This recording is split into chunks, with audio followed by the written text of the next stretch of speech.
Welcome to Stories of Hope Zoom Live. We actually are talking to military personnel and family because it's not just one, it's all when you're in the military.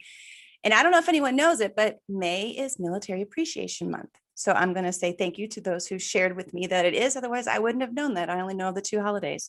I'm Christine Hotchkiss, and I believe everyone has a story that is unique, just like their fingerprints that put them on the paths and the journeys of their lives.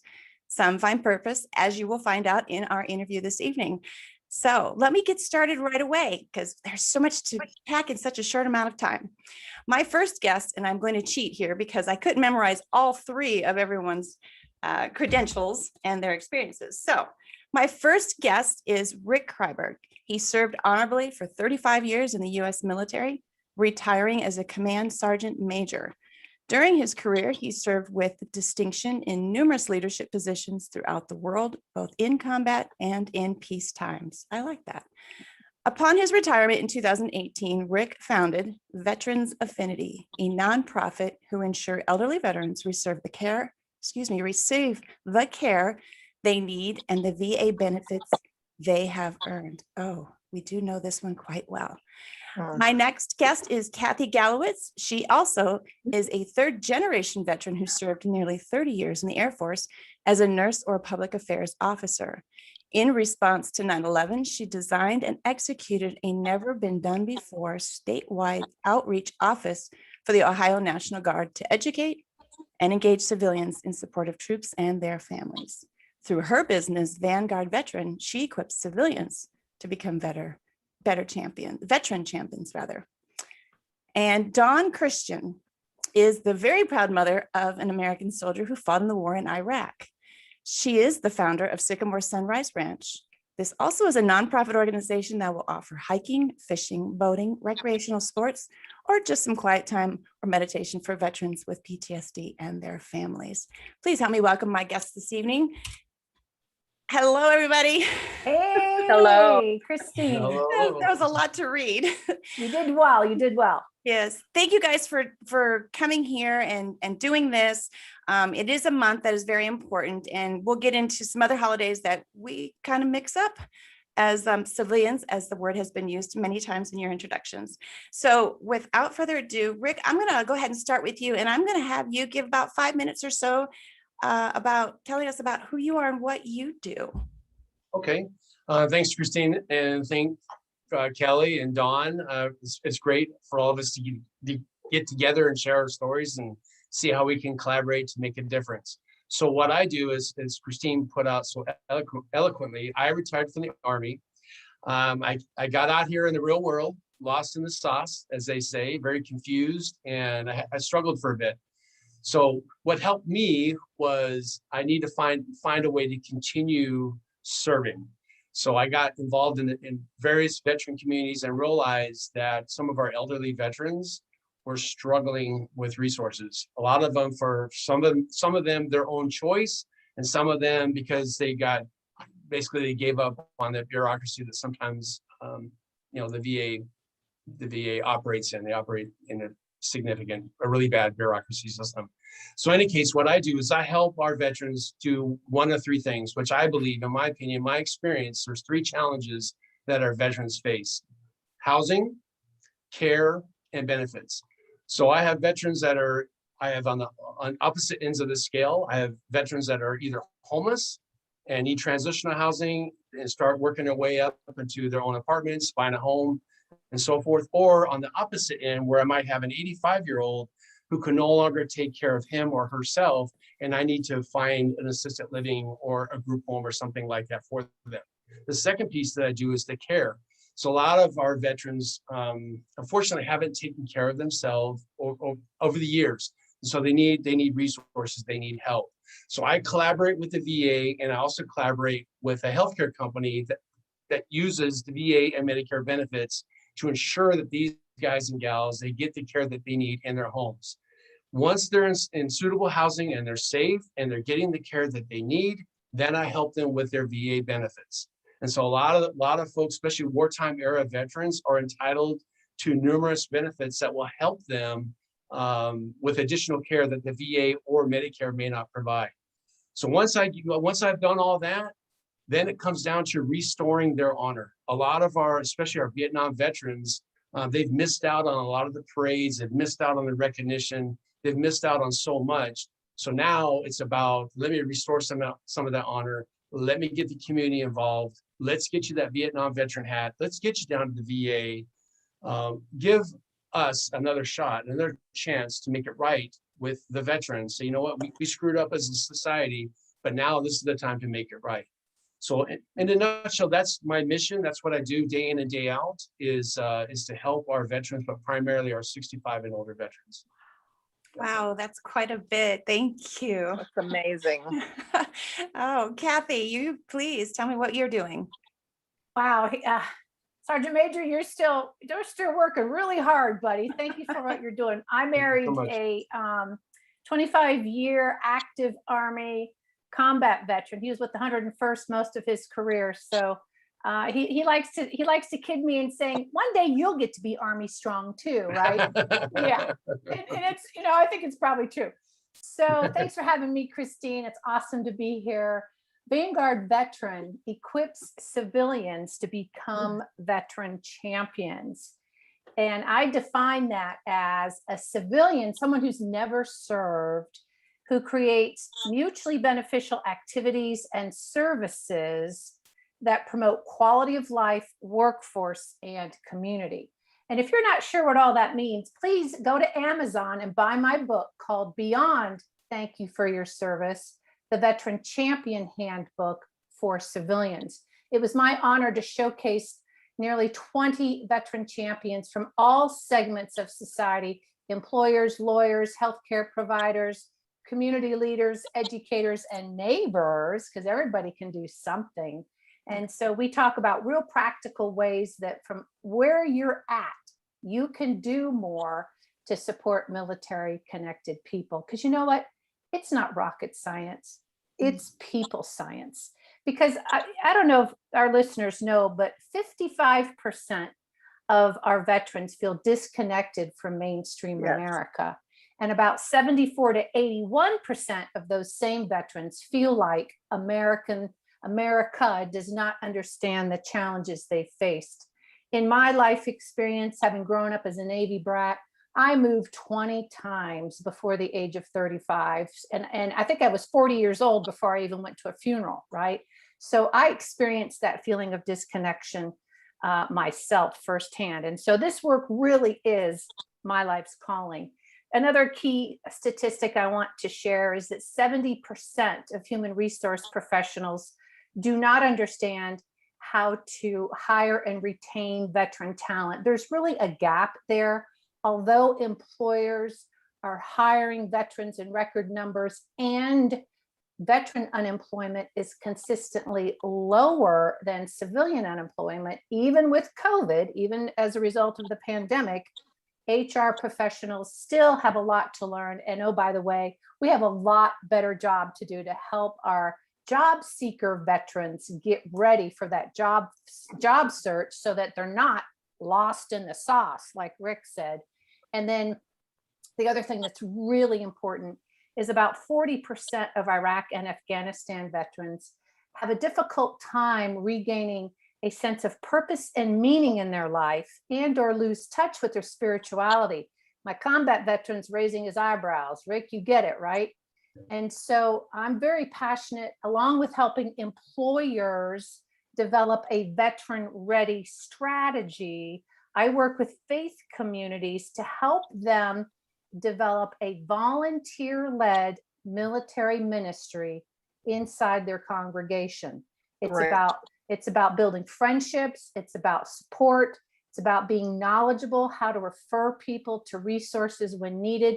It's all about creating that sense of belonging close to home so that they don't feel, I'm going to use it again, lost in the sauce socially and spiritually, so that yucky stuff, and I think it can help curb suicide. So those are just some of the things I'm really passionate about. And I really do consider it a privilege to serve our society in this way, and hope that anybody who's listening who wants to really go beyond thank you for your service will join the Veteran Champion movement and be a part of the win. 2 for 2. Nice. Dawn, now you actually did not serve, but your I son, did not. I has. So feel you're on so the- inadequate. No. Okay. So I actually was born at Camp Pendleton. So a Marine. So here's a little camaraderie here, but I feel a little inadequate because I don't know my biological father. He passed away several years ago. So I don't know a whole lot saying that, oh yeah, I was born on a Marine base. So Well, Christine and Don, you both are veteran champions, and that's critical. We need you guys Okay. doing what you're doing. Thank Okay. you very Well, much. thank you. It's important. okay, thank you. That makes me Thank feel you, much better, Kathy. Kathy. All right, Dawn, tell us what you're doing and why you're doing it. Okay, so I have a nonprofit foundation helping veterans and their families bond while battling post-traumatic stress. For whatever reason, nobody seems to be really working with the whole family unit. And I think it's imperative that the veteran who comes home from war and won't even admit that they have post-traumatic stress because they survived the war. They're fine. But then they come home different than when they left, and the spouse and the children are confused by it. I mean, it's a whole different personality in some of the veterans. And I just believe, after working with veterans for the past 18 years, that something has got to be done. These families deserve to have peace and to be reconnected. And I am so proud of you other two people. I'm anxious to know more about what you're doing, because I think from the time somebody enters the service, they need to be cared for. We need to make sure that these people realize how much they really are revered. I think that the public really doesn't realize how many problems there are, and we need to change that. And so I think by bringing veterans and their families onto the ranch, we just bought a 90+ acre ranch in West Virginia. We sold our house and our business, and you can see we're old. We're just, was like, somebody's got to do something. It just has to be done. So almost heaven, West Virginia, here we are. But we will bring these families on at no charge to them and help them just realize that nature in itself is healing. If you can get out and just look around and see what God has to offer, it will be beneficial. But taking them fishing and kayaking. I mean, the town that we're in is Marlinton, West Virginia. There are 6 rivers that start right here in this town. It is amazing area, the mountains and the trees, and the nature is just fabulous. And I think if we can get family activities together so they can learn how to just bond and know that things will be better. You just have to work at it a little bit. So I think we're all pretty much doing the same thing. I'm so happy to hear about them.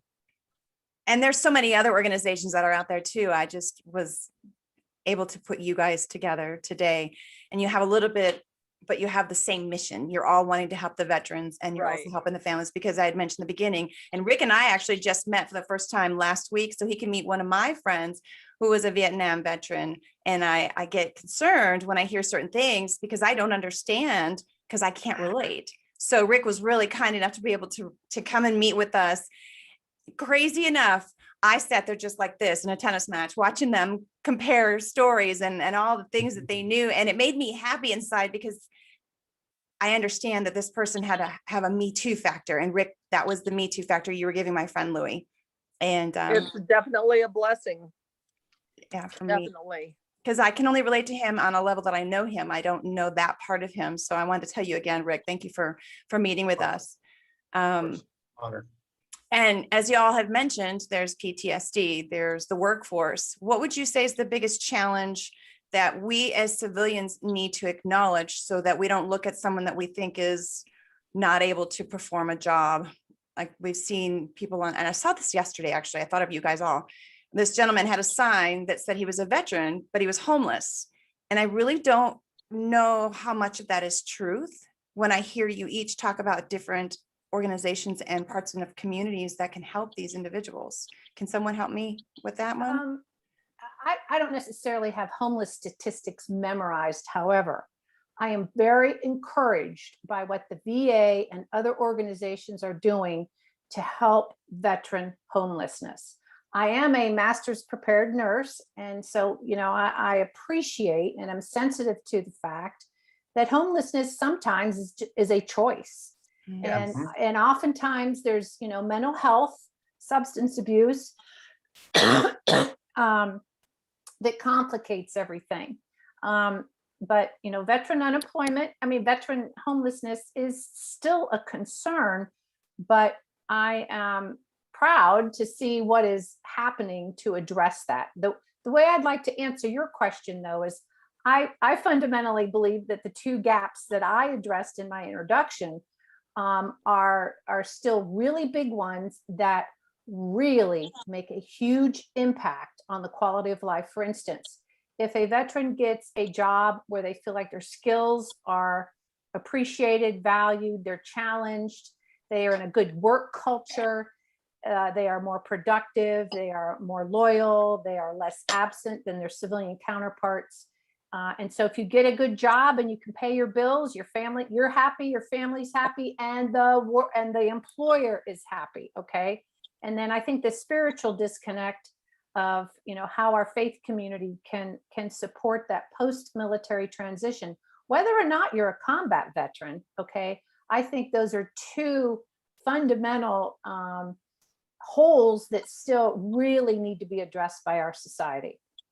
With that, then, Rick, I know that you said you want to help the veterans that you said in the beginning missed the parades or the acknowledgement. Do you go out and find these individuals on the street like I just mentioned? Or, how do you find these veterans to give them that honor and get them those benefits that you had talked about? So if I could just, on Kathy's point about homeless veterans, she's spot on. I would say more so than not, this is where they want to be. Wow. There are so many resources out there for housing, for job opportunities, resume writing. My goodness, suits. There's organizations that will provide a suit. This is where they want to be. And being a retired command sergeant major, I put my leadership hat on and I go down there and say, hey, what are we doing here? Because I expect these folks to be responsible for their outcome. They put themselves, they got themselves in this position. They can sure help themselves get out of it. If they're willing to take that first step, I will take them to the finish line. But I have found this is where they want to be. My goodness, there are some homeless vets that have apartments already. Now, why aren't they in their apartments? Is because they're isolated. They would rather be on the street and be able to mingle around others. So go figure. That's, So it's almost like trying to fit that square peg in the round hole. It just sometimes it's not meant to be, and that's where they're happy. Wow. But sometimes I do find, especially the Vietnam era vets or the Vietnam veterans that might be homeless, it's about restoring that honor, if you will, building that trust that, hey, this is no longer 1968, brother. The VA has changed, society has changed. Follow me, I'll take you to the promised land. We're going to get you the help that you need. And I'll tell you just a true story. My father was a Vietnam era veteran, and he was homeless, had a pretty rough life. We finally reunited in 2000, and I told him, I said, Dad, I got to get you in the VA. The VA is going to take care of you. They're going to help you with an apartment. They're going to get you squared away. And they did. So he was the first veteran that I ever helped, and now he's doing fine. Wow. He's living in Reno, Nevada, and so he was my first, wow. This can happen, This is highly personal for you, buddy. Thank you. Yeah, absolutely. So, and the conversation I had with my dad, it wasn't like my poor dad, I gotta help him out. Shucks. No, my dad and I had a very, very tough love. It was a very stern conversation. Like, hey, Dad, enough of this nonsense. You got to pull your head out of your what, get it together. Let's go down there and get you squared away. And I had all the paperwork. I knew what to do. So I got him enrolled and off he went. And my goodness, 18 years later, then it was my turn. I got myself in. So I reflected back on that, 2000, I think it was 2000. I said, okay, if I can take care of my dad, I can pretty much take care of anybody. So there you go. Very Good nice. for you. Good job. Yeah, thanks. Now, you've talked about homelessness, we've talked about PTSD, and you say it's a choice. Is there something that's happened that they get to that point? I guess would be my question when I see them with signs. And I always thought that there's always, like you said, there are resources for everything. There truly is, and everything is a choice. But to panhandle and know that someone served our country, you can't help but hear people say, oh, well, look at our government doesn't even take care of our veterans. Can you help maybe enlighten those of us who think differently or do think that way? I'm not sure which way to go. You talking about me, Christine? Either any of you, however you have input on, because I don't know. So that when I hear that, oh, the country is failing our veterans, I don't believe that. I absolutely do not believe that. Anybody in this country, if you apply yourself, the resources are unlimited. If you apply yourself, some of these veterans, what I've noticed, they got out of the military. They were probably what we used to call problem childs, if you will. Some of them were knuckleheads. They get out of the military and they continue to be knuckleheads. Or you have some of these guys that were led 24/7. They had a sergeant or a petty officer or a master chief that was on their behind, telling them where they needed to be, when they needed to be there, move. Well, then you get out of the military, you no longer have that leadership. And so these guys and gals are kind of confused, they're kind of lost. And so I've been asking some of my brethren, those that retired as senior NCOs, who say, hey, you need to come out with me, come out on the street, adopt a veteran, similar to a Big Brother program. Get out there because these vets need leadership. They don't need the freebies, they need leadership. They need somebody who's going to provide that tough love and say, knock it off, get it together, let's go, follow me, and away we go. So when I hear that society is failing, no, I don't buy into that. I just don't. And most of the veterans, in my opinion, that you see on the corner with the sign, they're not veterans, but they're using the veteran angle to get benefits. I'm going to say probably one person I have found that was in that situation, and they had bad chicken dinner, a bad conduct discharge, which pretty much you're not going to be able to get much when you have a bad conduct discharge. But most of those guys and gals that are on the corners, they're not veterans. Good to know. That's my experience. That's good to know. I love your, go ahead, Dawn. I just find that post-traumatic stress causes almost a brain block that makes it very difficult for the veterans to be able to fill out the forms and just find the resources that they need. And so, Rick, I'm so happy that you're doing that. We actually have a resource coordinator to help our veterans find service in their area with phone numbers and addresses, things where they can just look at their paper and say, okay, this is where I need to go to get my medication. This is where I need to go to talk to somebody. This is where I need to go to get whatever services I happen to need. And I think some of the government paperwork is just a little too confusing when you're already suffering with post-traumatic stress. I mean, some of that's confusing for you if you don't have post-traumatic stress, Yes. but right. Yes. But so we're all doing a service that is just so necessary. And I think the more people realize that invisible injuries are just as debilitating as physical injuries, I think that people will be more understanding and our veterans will be able to feel a little bit proud of what they do. I think sometimes if you don't have a physical injury, they're ashamed that they can't pull it together. Anyway, that's what I have found. Dawn, I want to applaud the work you're doing for the whole family unit, because post-traumatic stress or post-traumatic stress disorder certainly affects families and can do so for generations. Absolutely.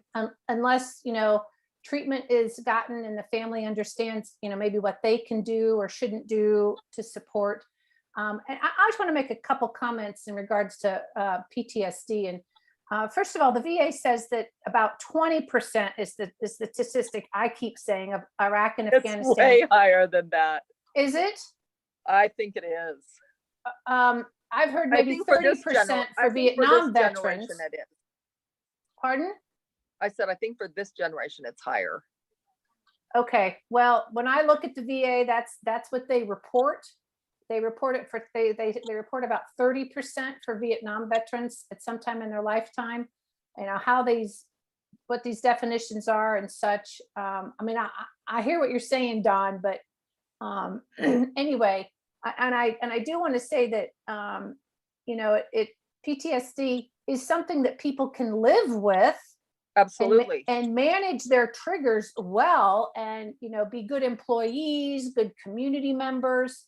And so it's all not doom and gloom, but boy, it's a challenge for people to, you know, A, admit that they have it, and B, Absolutely. be willing to do something about it. And the last comment I want to make about PTSD is that post-traumatic growth is also an exciting emerging body of knowledge about, you know, how difficult experiences are internalized, and how people can also experience a positive outcome from that. What do you think, Yes. Rick? So no, I agree with you, but I want you to think about this. So Vietnam, and so you have the Vietnam vets who went to Vietnam, came back. Now they're civilians. They're a mess. They can't manage their PTSD, substance abuse, homelessness. I mean, they're a mess. The Vietnam vets that stayed in the Army and actually did they got a pension out of it. They were far off better than those guys that got out. So I honestly believe that the camaraderie and being around like-minded people going through the same thing, we have the ability to, again, forgive me for all these military terms, we have the ability to police each other up, kind of bring each other up, and we hold each other accountable. Yeah. It's when they get out, like these Iraq and Afghanistan vets, they get out, they do 4 years, and they probably did 2 deployments. They get out, they no longer have that leadership. They have nobody there to give them that tough love. These guys and gals, a lot of them need tough love. And just something to think about too, the Iraq and Afghanistan vets, when they leave the military, they have a physical like you can't possibly imagine. The doctors go head to toe all the way through, and they help them with their VA claim. So it's not just like they leave the military and they're like, I don't know what to do. No, they have to go through a transitional program, especially they call it Soldier for Life in the Army. It's a transitional assistance program that sits down with these guys and helps them gather all their military documents while they're in, and helps them file a claim with the VA. I mean, that's exactly what happened to all of us. I mean, shoot, it was done for us. But I believe that most of the folks out there in the community, they need fellow vets that are survivors, if you will. Yes. Similar like Alcohol Anonymous. You know, I was an alcoholic, I made it, now I'm going to mentor you. We need the same thing in our veteran community. It's like, hey, brother, hey, I got PTSD too. I'm going to see my doctor. When was the last time you went? Oh, you no-showed your appointment. Way to go, champ. So let's call the doctor and make that appointment. So it's just, in my experience, and again, it's just my experience, a lot of these folks need leadership, and they need leadership from those, forgive me for sounding cocky in any way, but they need leadership from guys that have been there like myself. They need senior leaders that are going to get out there and say, hey, man, I know how you feel. I felt the same way, but this is what I found out. So I call it feel, felt, found. You know how you feel? Especially from combat veterans, right? I mean, Christine, you connected your Vietnam veteran to Rick, because veterans will talk openly to veterans, but combat veterans will typically only talk openly to other combat veterans. And yes. I love the way Rick suggested everybody has a battle buddy, and ideally a military battle buddy to help you through transition or PTSD is absolutely a miracle worker. But I also believe that a civilian can be a supporter by listening, active listening, by opening up their network to provide resources and encouraging them to seek help if and when it's needed, and maybe even walking with them to the VA to explore what benefits they may be eligible for. This, our society has an important opportunity to really support those who have done so much for us in very simple ways. So it sounds like I'm actually a civilian champion and didn't even know it. You are, you're a Yay. veteran champion. Absolutely. You're getting the word out, educating people. Yeah. And, you know, Dawn, thank you for you being a veteran champion too. Thank you. Yeah, on behalf of the family is where you're the civilian champion. So I agree with you. Go ahead. Can I offer one more observation? I think that another big gap, as you know, less than 1% of our society serves. And many of our CEOs, many of our legislators, very few of them have military service background. And so by and large, there is a military culture gap. And there's also myths and misconceptions that accompany people who have served. And so educating our citizenry about, you know, the value of military leadership, educating our citizens about the values of perseverance, critical thinking, problem solving, helping our citizenry understanding that they have a key role in facilitating and supporting the needs of our veterans. The military culture gap and the misconceptions and stigmas that are perpetuated by the media do us a disservice, you know? Yes. So there's an opportunity for citizens to do a lot more and get involved. Do you have any specifics you want to actually share, since you did mention that we as civilians can do that? Could you give some more specifics to people who say, I don't really know where to go? Okay. I really think one of the most important things a citizen can do is pay attention to who's military in your neighborhood, right? Yes. Pay attention to the uniforms. Get involved. Find out, is somebody deploying? Are they in the Guard and Reserve and they're going to be gone for a short period of time? Or is there a mother or a sister or someone who has a brother or son who's active duty and far away from home? Remember them on these special days: Military Appreciation Day, Armed Forces Day. You know, ask how their loved one is doing.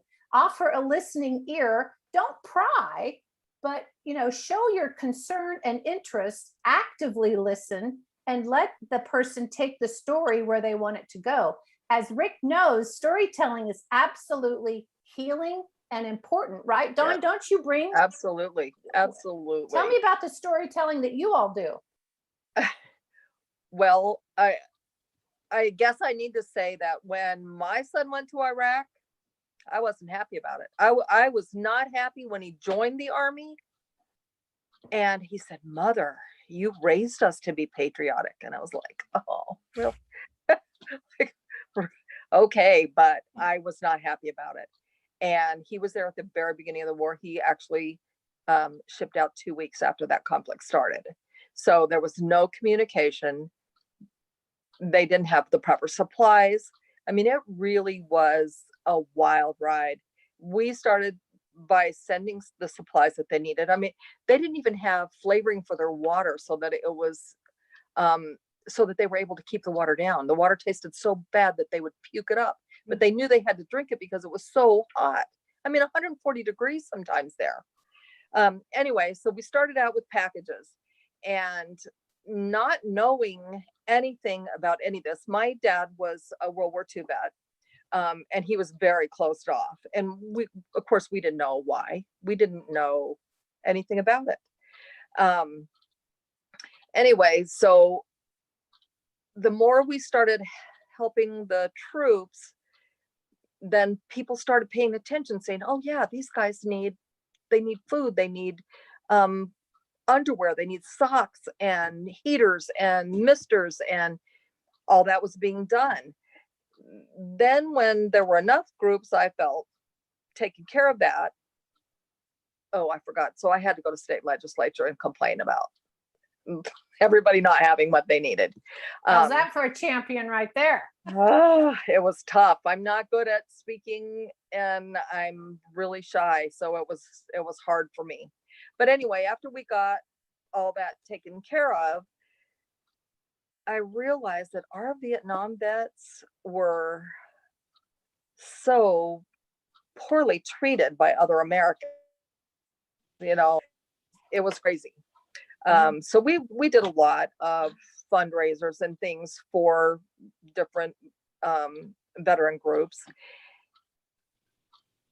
And I feel like it's so beneficial just to say, thank you for your service. There have been so many that have said, nobody's ever said that to me before. I have a Vietnam vet friend who I actually met doing, I don't know what it was, some fundraiser. I don't remember what it was, but he said to me, he said, I came home on the 4th of July and I was spat on and no one ever said thank you to me. Well, we started doing a party every 4th of July, a welcome home party for him. And I think just saying thank you makes a huge difference. I mean, that is just such a big start to helping people heal. I started getting phone calls from all over the United States. I should say I had a sculpture made of a soldier with a guardian angel on his back, and the wings totally protect his back. And we were raffling those off and trying to help get supplies for veterans. And somehow those sculptures got around in the American Legions with my email and phone number. And I got some amazing phone calls just saying, thank you for paying attention because people need help. I got a call one night in the middle of the night from a Korean War vet. And he said, I still have night terrors and they are devastating. And okay, so he said, don't cry, but I do. I felt so sad for him. I thought, man, somebody has got to start taking care of this. It just has to stop. Anyway, so after 18 years on and off of working with veterans, my husband and I just said, we can do something about this. These families have got to have some help. So here we are. So Sycamore Sunrise Ranch is what we're doing. We're sycamoresunriseranch.org. If you'd like to find out more about us, you can find out a lot of fun things that are going to be coming up. Okay. A lot of fun places to go in this area.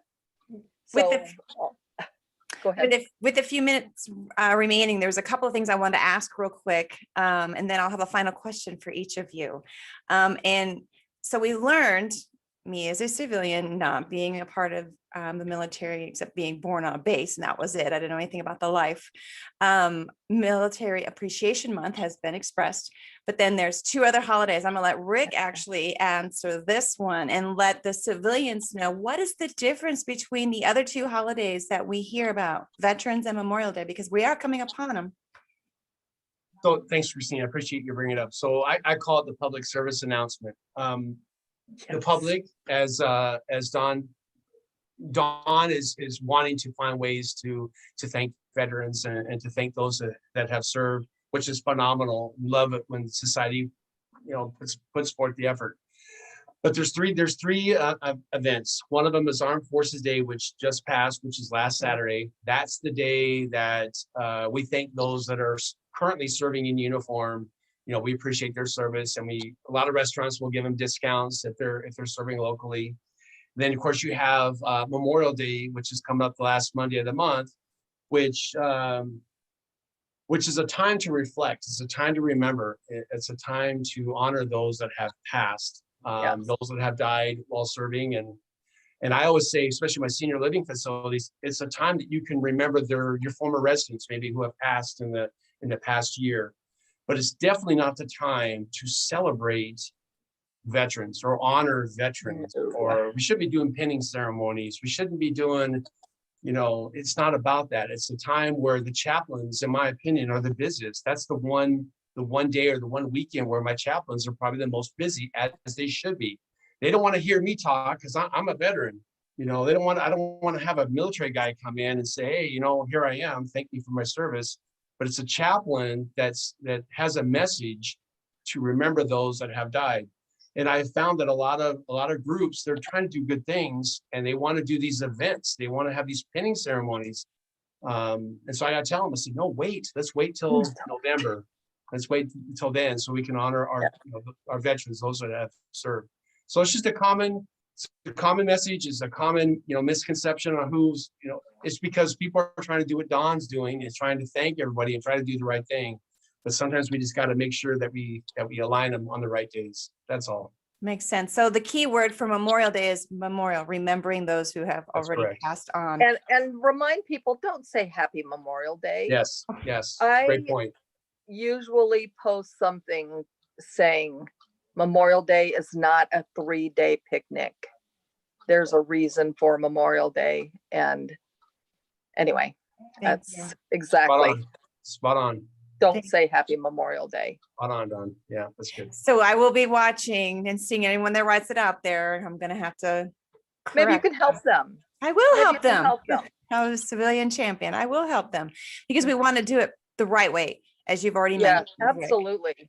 I do have one final question that I always ask my guests, and that is one that changes me as a person, and anybody that would hear the response. Hopefully it changes them, inspires them, or gives them hope, like what I do for my show. And we'll start with Dawn. And that question is, wait, you know what? I'm going to actually go around one last time and allow you guys to give your information for your organizations, should someone want to reach out to you. And then we'll answer the final question. Okay. So go ahead, Dawn. We'll go with you. So I'm Dawn at Sycamore Sunrise Ranch.org. I will say Sycamore for the big, strong tree that gives so much harborage to people. And Sunrise, we all have a new beginning every day.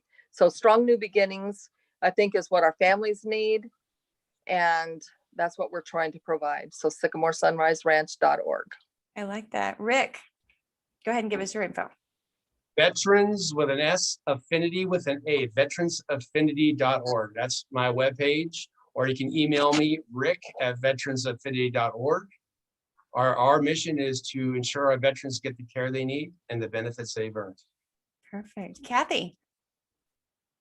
Vanguard Veteran can be found at vanguardveteran.com, and there you will find resources for employers, faith community leaders, and you can learn more about how to connect with the military veteran, what to say to a veteran who might be struggling, and also what initial questions might you ask your faith community to start a military ministry. Please join the Veteran Champion movement. And your book also? The book, Beyond Thank You for Your Service, the Veteran Champion Handbook for Civilians, can only be found on Amazon. Please read it. Let me know what you think. I'm at Kathy with a K. I need that. I need that book. I will be ordering it. Thank you. I'm at Kathy with a K at VanguardVeteranSingular.com. Thank you so much, Christine. Absolutely. Dawn, did you have something you wanted to add real quick? No, I was just Okay. saying I need that book, and I think that I need to spread the word on that too. And both of these organizations, because we can't help what we don't know. Absolutely. Like I said before, I did not have a clue of the problems until my son went to war, and I truly did what I needed to do to stay busy during that time. And after he got home from the war, people would say, "Why are you still doing this? Your son's been home for a long time." And that kind of freaks me out. Anyway, I think we all need to do what we can do to help. You might have actually answered my final question now with that. Oops. My final, no, that's okay. My final question, and we'll go back to you, Dawn, is what message do you want to leave with everyone? Whether it's based on your son's life or the journey you've been on, you decide. I would really like for people to know that our veterans deserve honor, and we need to be aware of acting silly in front of people that have invisible injuries, keeping loud noises away from them, and directing them to wherever they need to go for help. I think any civilian can walk a veteran to the VA hospital and say, "What can we do here?" Anyway. Okay. Kathy, God bless America and all who protect her, right? you bet. Oh, Kathy, God bless both of you for what you do. Being a veteran champion isn't rocket science. Kindness, consideration, being on the lookout, being aware, getting involved. And if you don't remember anything else, how about this? Allow a transitioning veteran to access your personal network of influencers. Refer them to employers who are hiring. Invite them to your civic group. Invite them to your book group. Invite them to your faith community. Help them feel included and appreciated and valued. Thank you. Yes. thank you. Thank you. And Very good. I agree with you. That's why I brought my friend Louie to Rick, because I didn't know anybody else. So it was perfect. Rick, what is your answer to my final question? Well, my goodness. So Kathy and Don pretty much summed it up, but anybody at any time can make a difference. It doesn't take much. We call it paying it forward. It doesn't matter if it's a veteran or a civilian or an elderly person that's, we see in the videos where they're crossing their crosswalk. Anybody can make a difference. And when it comes to our veteran community, if we recognize our veteran, if they have a cap on, hey, go up and say, hey, brother, or as I would say, brother, but all of you say, hey, man, welcome home. Welcome home. Yes. Thank you for your service. How are you doing?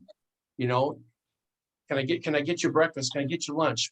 Tell me a little bit about what's going on. Anybody can ask those questions.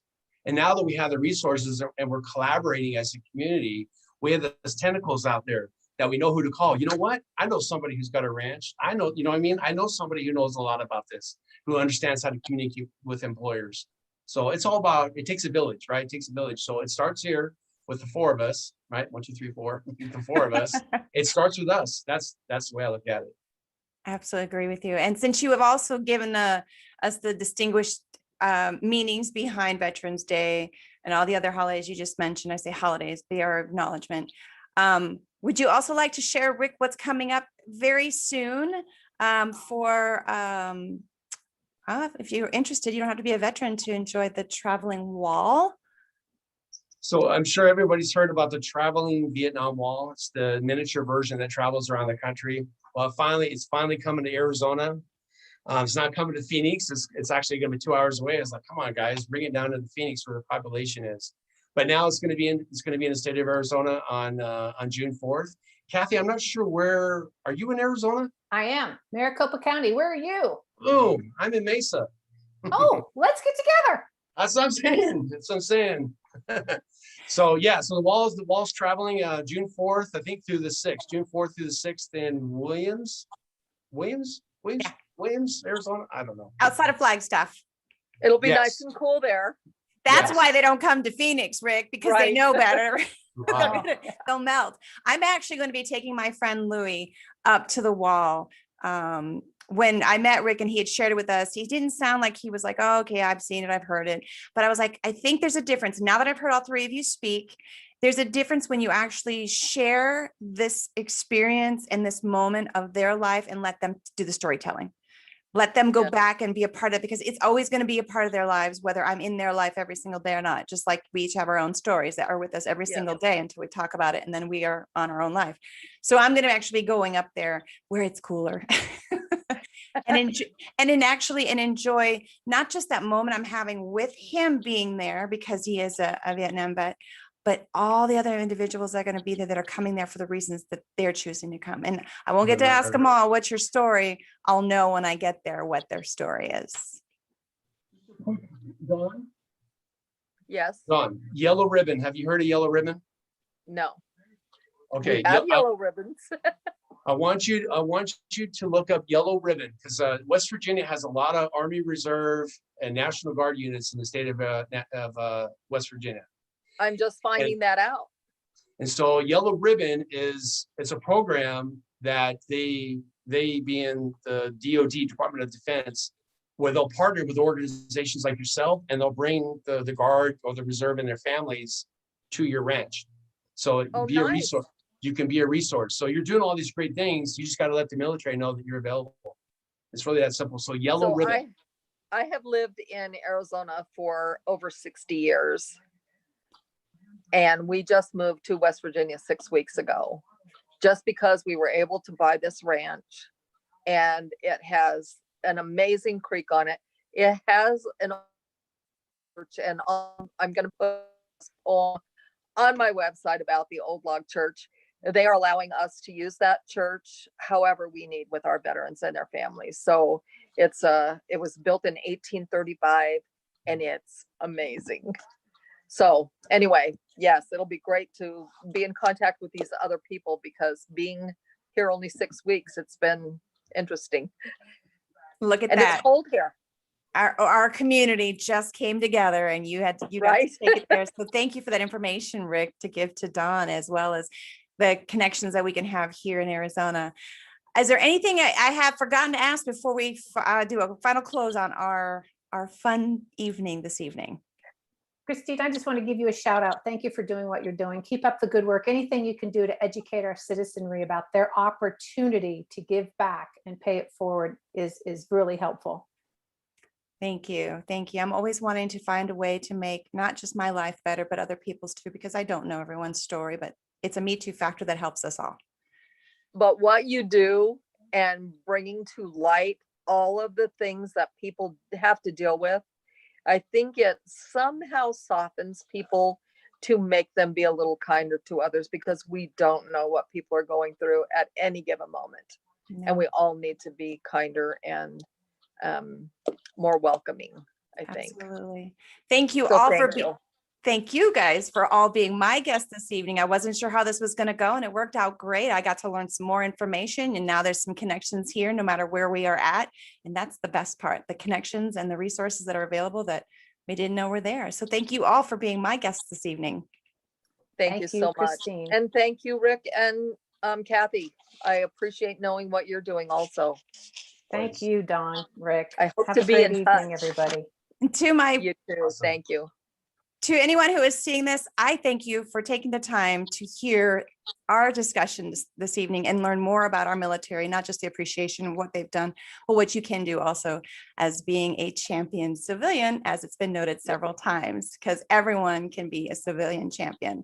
If you have a story you want to share or have an organization in your community that's making a difference, please email me to the address of stories@ChristineHotchkiss.com. Until next time, everyone, I wish you well.